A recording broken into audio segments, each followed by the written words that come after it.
Hello students, कैसे हैं आप सभी लोग। मैं हूं Aliza Keshava and welcome to power pages. आज के इस लेक्चर वीडियो में हम डिस्कस करने वाले हैं एक बहुत ही ज्यादा important topic, that is methods of sampling.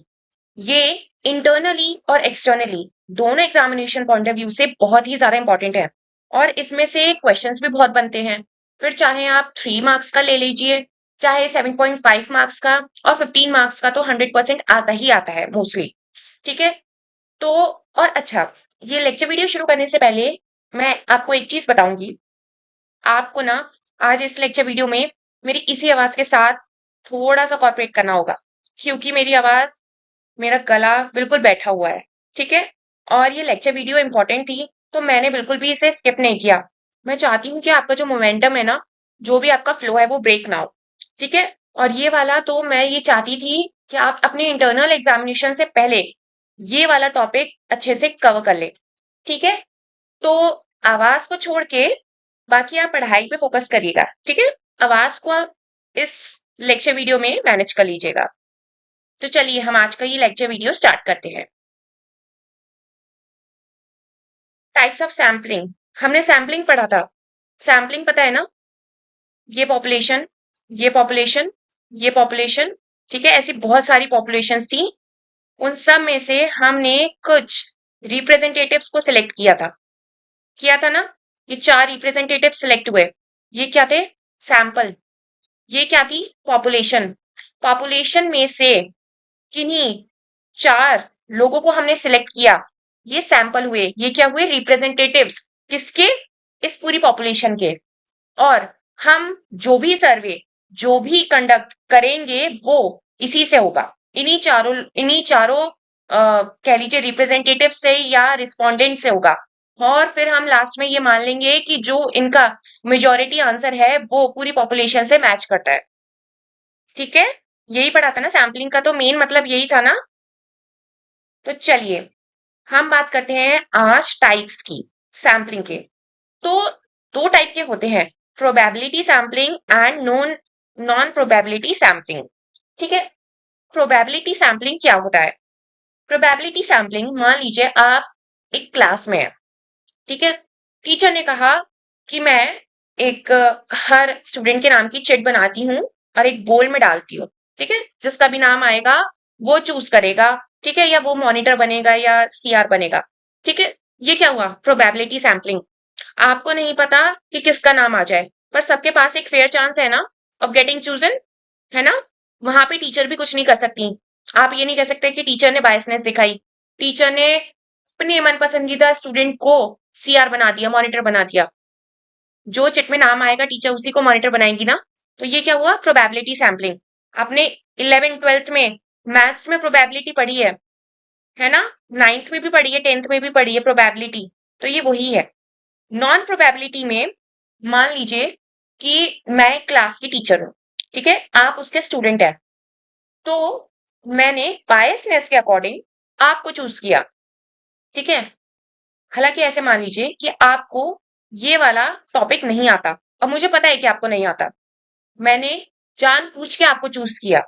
ये क्या हुआ? बायसनेस हुई ना।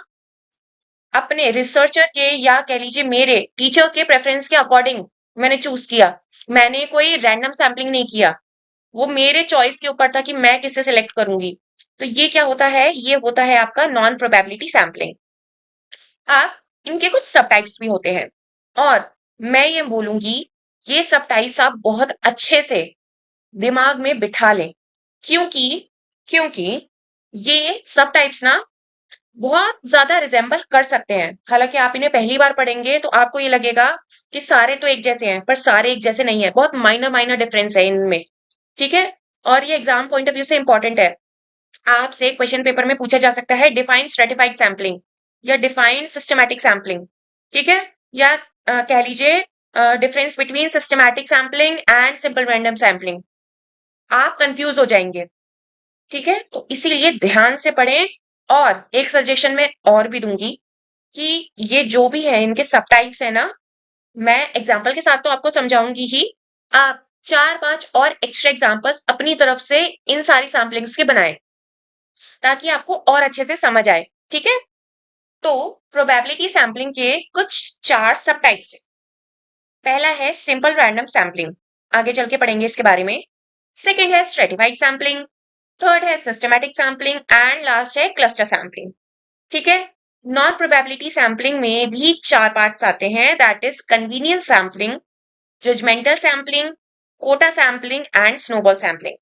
अब हम इनको अच्छे से डिटेल में विद एग्जांपल पढ़ते हैं। चलिए, पहले आता है प्रोबेबिलिटी सैम्पलिंग। ठीक है। प्रोबेबिलिटी सैम्पलिंग का पहला सब टाइप है सिंपल रैंडम सैम्पलिंग। पहले इसकी डेफिनेशन देखते हैं कि डेफिनेशन कहती क्या है। Each member of the population has an equal and independent chance of being selected. Same class of 30 students. Teacher ने एक बाउल में सबके नेम्स ले लिए और रैंडमली सिलेक्ट किया। सिंपल। ठीक है। सिंपल था, कोई बायसनेस नहीं थी, कोई पर्सनल प्रेफरेंस नहीं था टीचर का। जिसका नाम आया वो सीआर बना। ठीक है। सिंपल हुआ है, कुछ इसमें 19-20 कुछ नहीं हुआ। ठीक है। ये देखिए एग्जाम्पल देखिए इसका। Choosing 50 students randomly from a list of 1000 students using a simple number generator. इसमें क्या हुआ, 1000 स्टूडेंट्स की चिट्स बनाई और उस चिट्स के बाउल में से 50 को सिलेक्ट कर लिया। ठीक है। सिंपली सिलेक्ट हुए, कोई पर्सनल प्रेफरेंस, कोई बायसनेस नहीं, कोई जजमेंट नहीं, कोई कोटा सैम्पलिंग, कुछ भी नहीं हुआ, नॉर्मल हुआ। इसके एडवांटेजेस क्या क्या होते हैं। मिनिमाइज सिलेक्शन बायस, जैसे कि मैंने कहा, जो चिट उठाएंगी या जो भी चिट जो आप कह लीजिए जो सर्वे कर रहा है वो चिट उठाएगा, वो ही नाम आएगा। ठीक है। तो कोई इसमें बायसनेस नहीं है ना। easy to analyze and understand. ठीक है। Each individual has a known chance of getting selected. Disadvantage क्या है, requires a complete population list. जैसे कि मैंने कहा कि 30 स्टूडेंट्स की लिस्ट में से हमें कुछ सिलेक्ट करने हैं, तो 30 स्टूडेंट्स की लिस्ट तो होगी, तभी तो नाम लिखे जाएंगे, तभी तो वो चिट्स बोल में डाली जाएंगी, तभी तो वो बोल में से चूज करी जाएंगी। तो पॉपुलेशन का पूरा लिस्ट होना बहुत जरूरी है। मे मिस की सब ग्रुप्स। ठीक है। Not efficient for large dispersed population. अब इसका क्या मतलब है। ठीक है, ये तो बहुत छोटी पॉपुलेशन थी। अब जो सर्वे होता है ना, वो 1000 50 ऐसे में नहीं होता, वो बहुत सारी पॉपुलेशन में होता है। आपने देखी होगी पॉपुलेशन सेंसस होता है ना। सर्वे के लिए लोग आते हैं, आपके घर में भी आए होंगे कभी, तो आपने नोटिस किया होगा एक एक से जाके पूछना, तो क्या उसमें ये वाली सैम्पलिंग सुटेबल है, नहीं ना। तो इसीलिए ये वाली सैम्पलिंग को ना लार्ज पॉपुलेशंस में अवॉइड किया जाता है, तो ये इसका डिसएडवांटेज है। चलिए अब बात करते हैं second type of sampling, that is stratified sampling. Definition देखते हैं कि इसका मतलब क्या है। Population is divided into sub groups, that is known as strata, and samples are taken from each groups proportionally and equally. Sorry. ठीक है। अब इसके एग्जांपल्स देखते हैं। Selecting 30 students from a class here refers to stream in a college. आप देखिए, एक college है, कॉलेज में स्ट्रीम्स कितनी होती हैं, 3। ठीक है। Science, arts and commerce. ठीक है। पहले हमने क्या किया, ग्रुप ऑफ क्लास सिलेक्ट करी। ठीक है। Group of class here means stream select करी। ठीक है। उस सिलेक्टेड ग्रुप ऑफ क्लास में से 30 स्टूडेंट्स को सिलेक्ट किया। ठीक है। कैसे किया, 10 हमने सिलेक्ट किए आर्ट स्ट्रीम से, 10 हमने सिलेक्ट किए साइंस स्ट्रीम से, और 10 हमने कॉमर्स स्ट्रीम से सिलेक्ट कर लिए। तो ये क्या हो गया, टोटल ऑफ 30 स्टूडेंट्स हमने सिलेक्ट करे। पर कैसे सिलेक्ट करे, हमने ब्रांच में से सिलेक्ट करे। ये कॉलेज था, यहाँ पे साइंस था, यहाँ पे कॉमर्स, यहाँ पे आर्ट्स था ना। यहाँ पे हमने 10-10 ईच में से सिलेक्ट करे, तो इक्वली सिलेक्ट हुआ ना। ये इसका मतलब है स्ट्रेटिफाइड, याद रखिएगा। अब इसके एडवांटेजेस देखते हैं। Ensures representation of all the groups. ठीक है। All the groups here means stream, ऐसे याद रखिएगा। More accurate results, useful for comparing sub groups. Disadvantages क्या है, requires detailed population knowledge, complex to administer, misclassification of strata may skew the results. ठीक है। Stratified sampling समझ आया क्या होता है? सिंपल रैंडम सैम्पलिंग क्या होता है? बताइए बताइए, सिंपल रैंडम सैम्पलिंग क्या होता है? सिंपल रैंडम सैम्पलिंग बाउल में से स्टूडेंट्स को निकालना, स्टूडेंट्स को नहीं निकालना है, स्टूडेंट्स की नेम्स की चिट्स को निकालना। ठीक है। स्ट्रेटिफाइड में क्या होता है? साइंस कॉमर्स, ये एसएसी, एसएसी से याद रखिए। ठीक है। Stratified means science, arts and commerce, ऐसे याद रखेंगे। ठीक है, ऐसे याद रखिएगा। ये क्या है? सब ग्रुप्स हैं। चलिए अब थर्ड सब टाइप की तरफ आते हैं, that is systematic sampling. Definition में क्या कहता है? Every kth kth member is selected from a list after a random starting point. देखते हैं एग्जाम्पल, फिर मैं आपको इसको और अच्छे से समझाऊंगी। Selecting every 10th visitor entering a shopping mall for a survey. अब देखिए, ध्यान से सुनिए, ये थोड़ा ट्रिकी है। आप गए किसी भी शॉपिंग मॉल में सर्वे सिलेक्ट करने। ठीक है, सर्वे लेने के लिए आप गए। आपने पहला जो विजिटर था उसको सिलेक्ट कर लिया। ठीक है, आपने सिलेक्ट किया विजिटर को, आपने ये सिलेक्टेड है। ठीक है, मैं यहाँ पे किसी और पेन से बोल देती हूँ, ये वाला सिलेक्टेड है। ठीक है। अब आपने 2 को चूज नहीं किया, 3 को नहीं किया, 4 को नहीं किया, 5 को नहीं किया, 6 को नहीं किया, 7 को नहीं किया, 8 को नहीं किया, 9 को नहीं किया। आपने किसको चूज किया? 10th को। 10th विजिटर को आपने फिर से चूज किया। ठीक है, तो ये क्या हुआ? आपने 10 का गैप दिया, है ना? 10 का गैप है ना? तो ऐसे ही आपने क्या सिलेक्ट किया? फर्स्ट आपने रेंडमली सिलेक्ट कर लिया 10th फर्स्ट विजिटर, देन आपने सिलेक्ट किया 10th विजिटर। ऐसे ही 20th विजिटर आपने सिलेक्ट किया, 30th विजिटर आपने सिलेक्ट किया, 40th विजिटर आपने सिलेक्ट किया। ठीक है, यहां तक समझ आया? एक सेकेंड, मैं इसका भी आपको कुछ कोई एक क्लू बना के, हिंट बना के देती हूँ। सिस्टमैटिक, सिस्टमैटिक ऐसे याद रखिए, 1 10, ऐसे याद रखिए, 10 20 30। ठीक है, ऐसे याद रखेंगे ना, 10 20 30, सिस्टमैटिक। ठीक है, अब इसके एग्जांपल्स देखते हैं। Simple to implement, of course simple है ये बहुत। Saves time and effort, good for large ordered population. Shopping mall में बहुत सारे लोग आते हैं। ठीक है, अब आप हर किसी से पूछेंगे या अपना जो सर्वे फॉर्म है, क्वेश्चनर है, वो फिल करवाएंगे, तो आपका बहुत टाइम वेस्ट होगा। ठीक है, आपने कोई रैंडमली फर्स्ट सेलेक्ट किया था, फर्स्ट विजिटर आपने सेलेक्ट किया, फिर आपने 10th विजिटर सेलेक्ट किया, देन आपने 20th किया।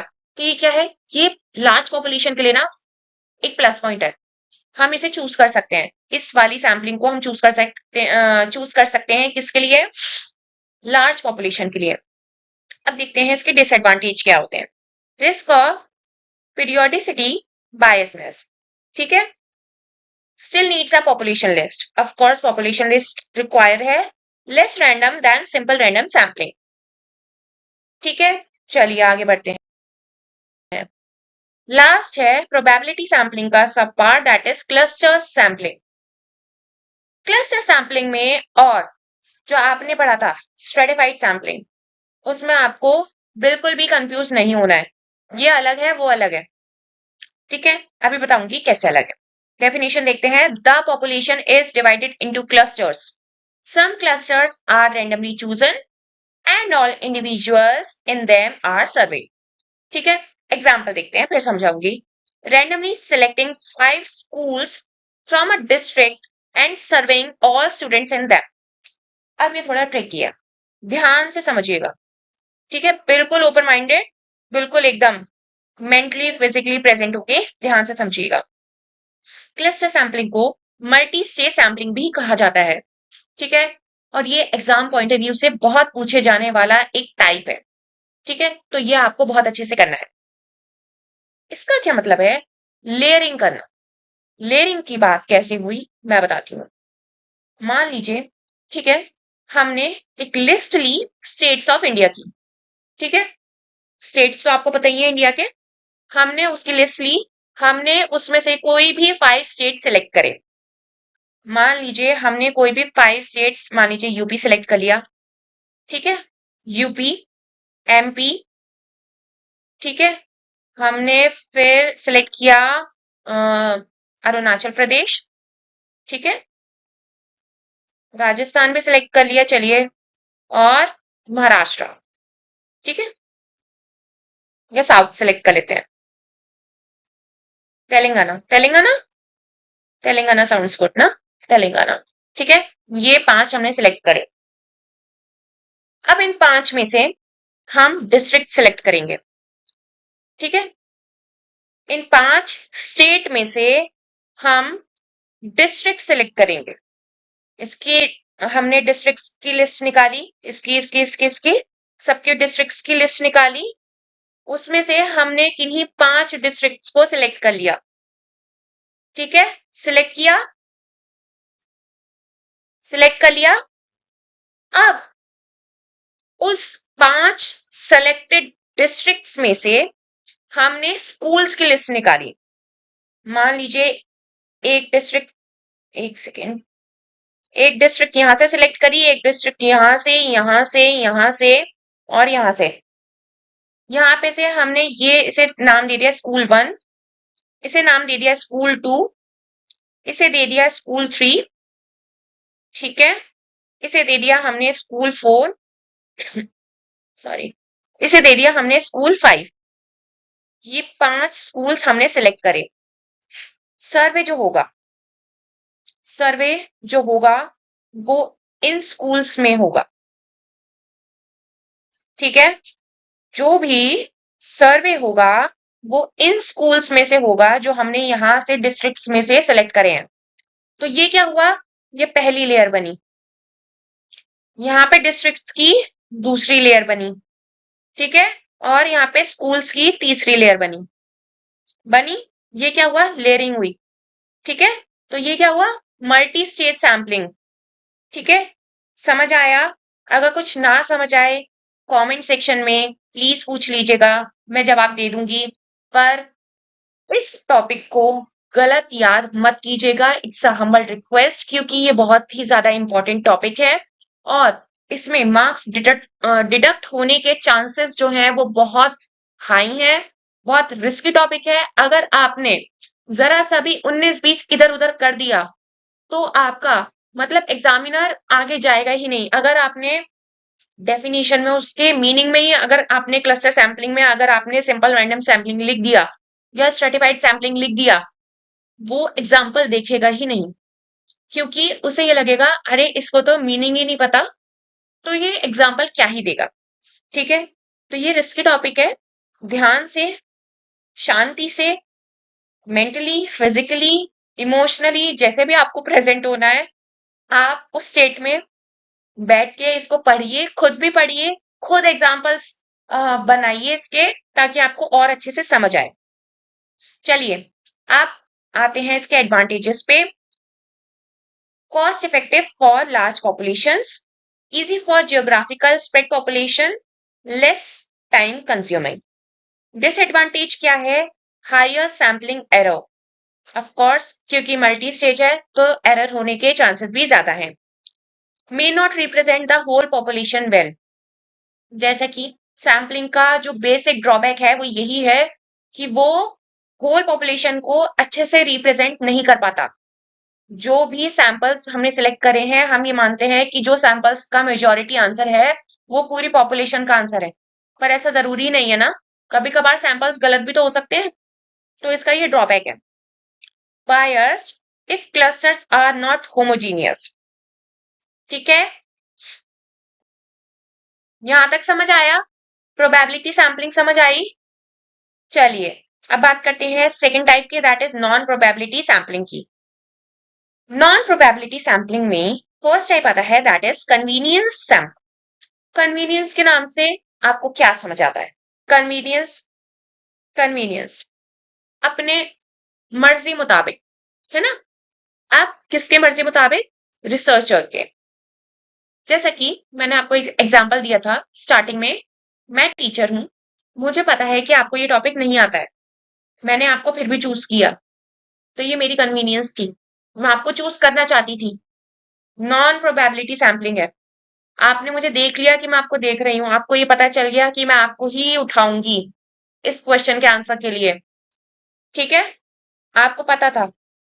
तो ये क्या हुआ, नॉन प्रोबेबिलिटी सैम्पलिंग, और उसमें क्या हुआ, कन्वीनियंस सैम्पलिंग। डेफिनेशन देखते हैं, sampling individuals who are easiest to access, ठीक है, या कह लीजिए इजिली अवेलेबल रिस्पोंडेंट। एग्जाम्पल क्या है, interviewing people at a near by coffee shop for a survey on food habits, ये बहुत इजी है, ठीक है। अब देखिए, आपको फूड हैबिट्स के ऊपर क्वेश्चनेयर है, आपको सर्वे कलेक्ट करना है रिस्पोंडेंट से। आपने क्या किया, अरे यहाँ पे पास में ही कॉफी शॉप है, यहाँ पे पास में ही कैफे है, कैफेटेरिया है, मैं वहां पे जाके बात कर लूंगा या बात कर लूंगी, घर के पास है, आप कहीं दूर गए ही नहीं। आपको क्या था कि सर्वे करना था, आप यहीं पे अपने साइड वाले कैफे में चले गए। ये क्या हुआ, कन्वीनियंस हुई ना आपकी, आपने और कहीं जगह ट्राई नहीं किया, और कहीं जगह आपने सर्वे या रिस्पोंडेंट से अपना उनका जो ओपिनियन है आपने लिया ही नहीं, आप बस पास में ही जाके जो भी उनका ओपिनियन था आपने बस उसी पे सर्वे फाइल बना दी। आपको लगा कि यहाँ पे जो बोलेंगे वो मेजोरिटी का आंसर होगा, ये क्या हुआ, आपके कन्वीनियंस के हिसाब से हुआ, ठीक है। तो इसके एडवांटेजेस में क्या है, quick and easy to conduct, low cost है, requires minimal minimum planning,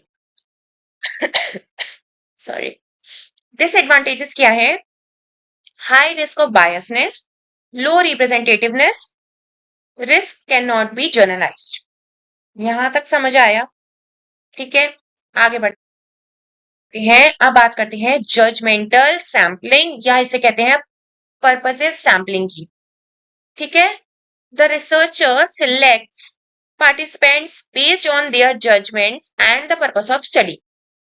judgement, judgment करना, जजमेंट का मतलब क्या होता है, हम कहते हैं ना, आप मुझे जज कर रहे हो, है ना, कहते हैं ना, तो जज एक, जजमेंटल एक बहुत अच्छा वर्ड नहीं माना जाता। तो इसका, इससे क्या मतलब है कि ये रिसर्चर की बायसनेस को शो करता है, या रिसर्चर की प्रेफरेंस को शो करता है। अगर मैं किसी क्लास की क्लास टीचर हूं, और मैंने किसी भी अपने जो मेरा फेवरेट स्टूडेंट है मैंने उसे सीआर बना दिया या मॉनिटर बना दिया, जजमेंट है, जजमेंटल सैम्पलिंग है, मैंने किसी और को देखा ही नहीं, मेरा इंटरेक्शन उसी से हुआ है, मैंने उसी को सीआर बना दिया, है ना। तो इसका एग्जाम्पल क्या है, selecting only expert doctors for a study on rare medical procedures. इसमें क्या किया, रिसर्चर ने उन्हीं डॉक्टर्स को सिलेक्ट किया जो उसके अकॉर्डिंग एक्सपर्ट है ना। इसका क्या मतलब है, जो रिसर्चर के अकॉर्डिंग एक्सपर्ट है, रिसर्चर तो उन्हीं सिलेक्ट करेगा ना। अब रिसर्चर एक लिस्ट खोल के तो बैठेगा नहीं कि हाईएस्ट क्वालिफिकेशंस किस किस की है मैं उसे सिलेक्ट करूं, उसके दिमाग में जो आया कि हाँ मेरे पास वाला फिजिशियन बहुत अच्छा है, मैंने उसे सिलेक्ट कर लिया, तो यहाँ पे ये जजमेंट दिखाया।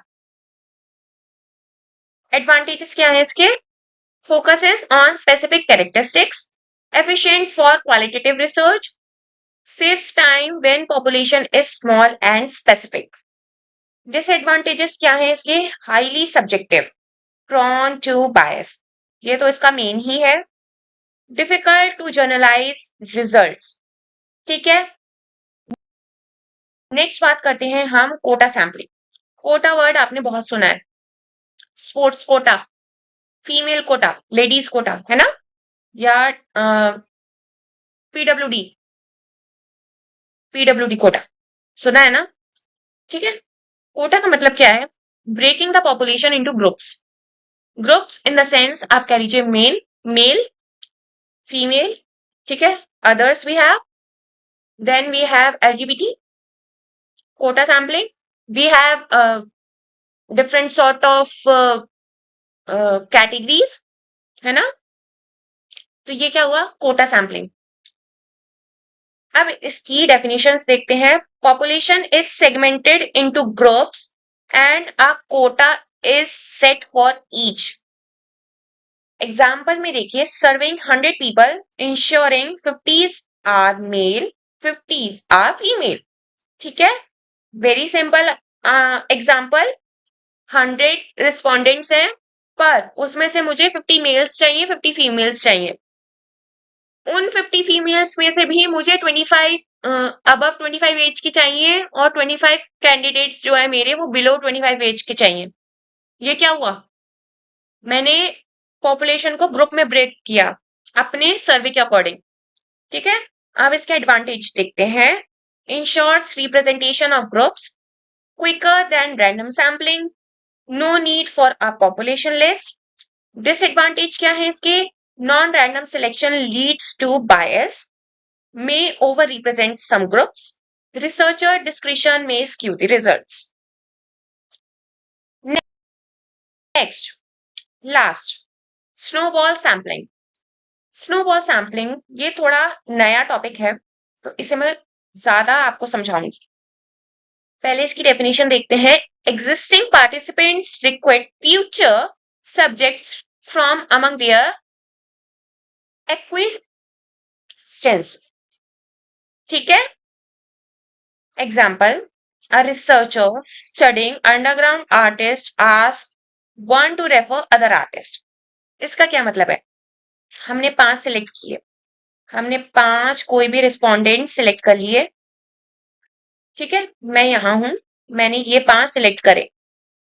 ठीक है, मैंने कहा कि ये 5 भी अपने एक एक रिस्पोंडेंट सिलेक्ट कर ले। ठीक है, इन्होंने भी एक एक सिलेक्ट किया। अब इन्होंने क्या किया? इन्होंने भी एक एक सिलेक्ट कर लिया। ये क्या होता है? ये क्या होता है? Snowball sampling. ठीक है, ऐसे याद रखिएगा, ये स्नोबॉल है। ठीक है, इसका मैं बता नहीं सकती आपको, तो ये आप ऐसे याद रखिएगा, ये स्नोबॉल है। ठीक है, एडवांटेजेस क्या है इसके?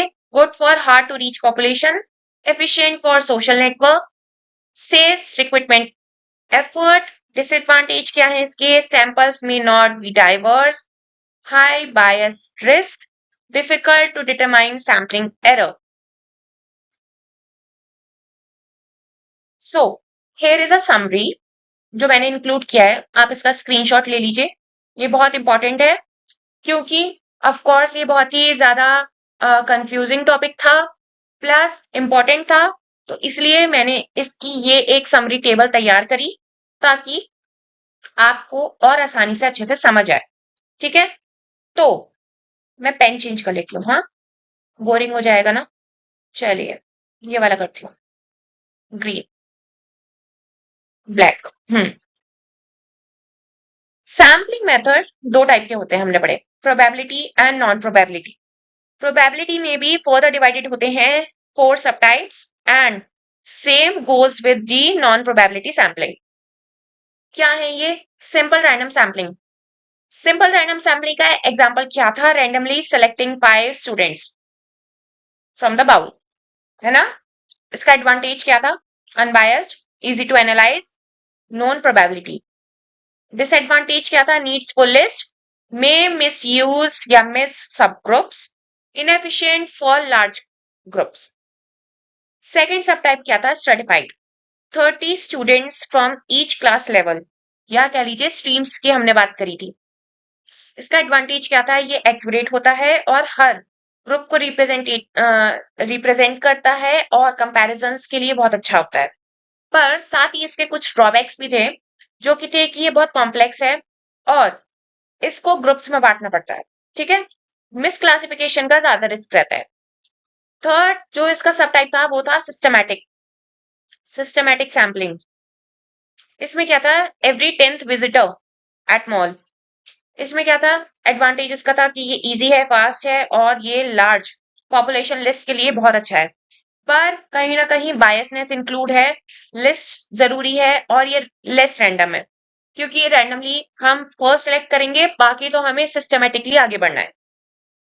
लास्ट जो सब टाइप था प्रोबेबिलिटी में, दैट इज क्लस्टर सैम्पलिंग, जिसे हम कहते हैं मल्टी स्टेज सैम्पलिंग। इसमें क्या था? All students from 5 randomly selected schools. ठीक है, हमने सेलेक्ट किया था ना first state, then district, then schools, है ना? ये यही तो था ना, ऐसे ही तो सिलेक्ट किया था।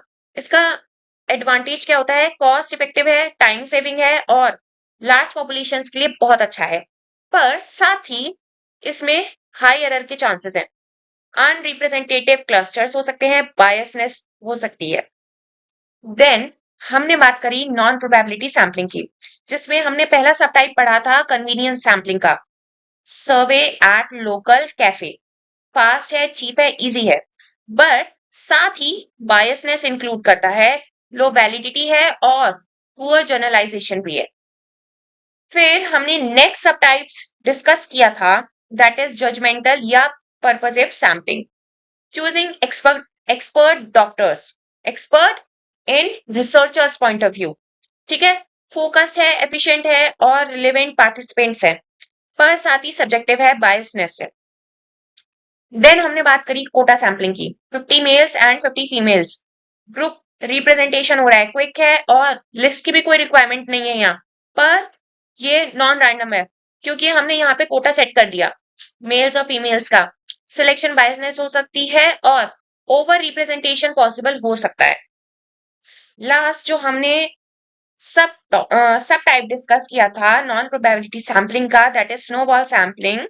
इसमें क्या था? Hidden artist refer other artist, ठीक है, मैंने बताया था ना, ये मैं हूं, ये मैंने 4 सिलेक्ट कर लिए, उन चारों ने अपने कुछ रेफर कर दिए या नोन को सिलेक्ट किया। Reaches rare groups, cost saving and social trust used, ठीक है, पर साथ ही of course biasness, unrepresentative and sampling error हो सकता है।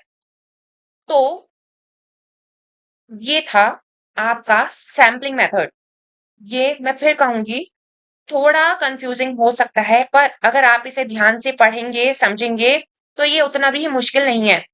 और आगे चल के पोस्ट ग्रेजुएशन में चाहे आप एमबीए करें, एमबीए करें, एमकॉम करें, वहां पे आपको ये टॉपिक मिलेगा। तो आप अपना बेस यहीं से स्ट्रॉन्ग करके चलेंगे तो आपको वहां जाके दिक्कत नहीं आएगी, ठीक है।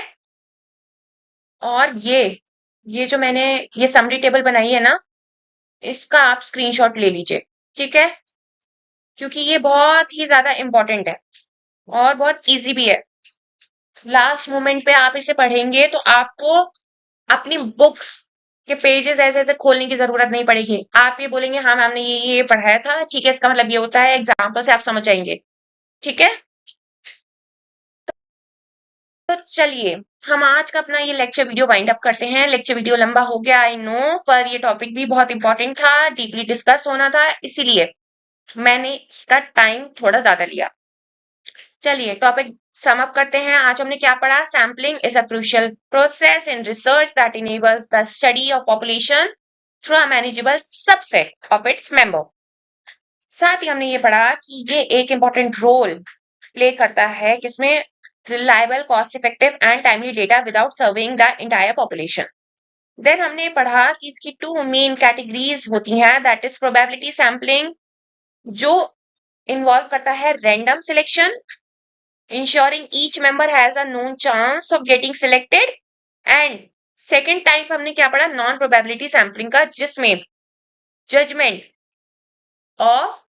जजमेंट ऑफ बताइए, रिस्पोंडेंट, रिसर्चर, है ना, बायसनेस उसके बेसिस पे होता है।